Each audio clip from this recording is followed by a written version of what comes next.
BRS MLC Kalvakuntla Kavitha Telangana రాజకీయాల్లో ఇప్పుడు hot topic గా మారారు. పార్టీ లైన్ దాటారంటూ కవిత పైన వేటు వేస్తూ గులాబీ బాస్ కేసీఆర్ సంచలన నిర్ణయం తీసుకున్నారు. బీఆర్ఎస్ నుంచి కవితపై సస్పెన్షన్ వేటు వేశారు.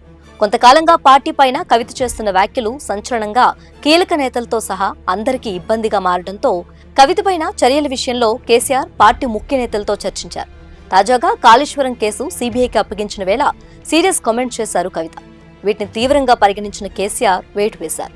దీంతో ఇప్పుడు కవిత రాజకీయ కార్యాచరణ పైన ఆసక్తి నెలకొంది.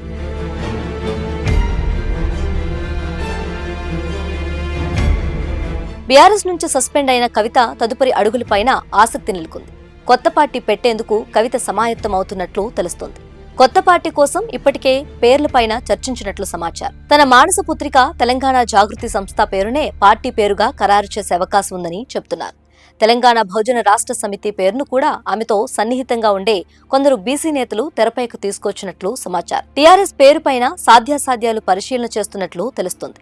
దీంతో ఇప్పుడు సస్పెన్షన్ వేటు తర్వాత కవిత నిర్ణయాలపైన ఉత్కంఠ నెలకొంది.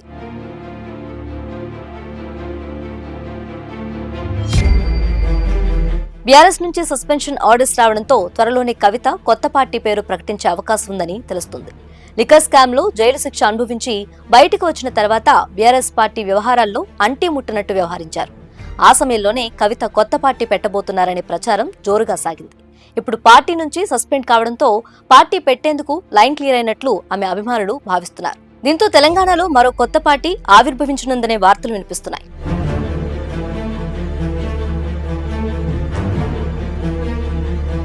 ఇక పార్టీపై తుది నిర్ణయం తీసుకునే ముందు పార్టీ ఆఫీసును కూడా కవిత సిద్ధం చేస్తున్నట్లు తెలుస్తుంది. బంజారాహిల్స్ లోని తన ఇంటి పక్కనే 3 అంతస్తుల భవనాన్ని ముందుగా ఎంపిక చేసుకోవాలని ఆమె భావిస్తున్నట్లు చెప్తున్నారు. పార్టీ పేరు, కార్యాలయం సిద్ధమైన తర్వాత వీలైనంత త్వరగా పార్టీ పేరు ప్రకటించాలని కవిత భావిస్తున్నట్లు చెప్తున్నారు. ఈ ప్రకటన కూడా దసరా లేదా దీపావళిలో ఉంటుందని అంటున్నారు. ఇదే సమయంలో పార్టీ ప్రకటించే ముందు తండ్రి కేసీఆర్ తో కవిత మరోమారు చర్చించే అవకాశాలు ఉన్నాయని అంటున్నారు. కానీ ప్రస్తుతం పరిస్థితుల్లో కవితకు కేసీఆర్ అపాయింట్మెంట్ లభిస్తుందా అన్న అనుమానాలు వ్యక్తమవుతున్నాయి.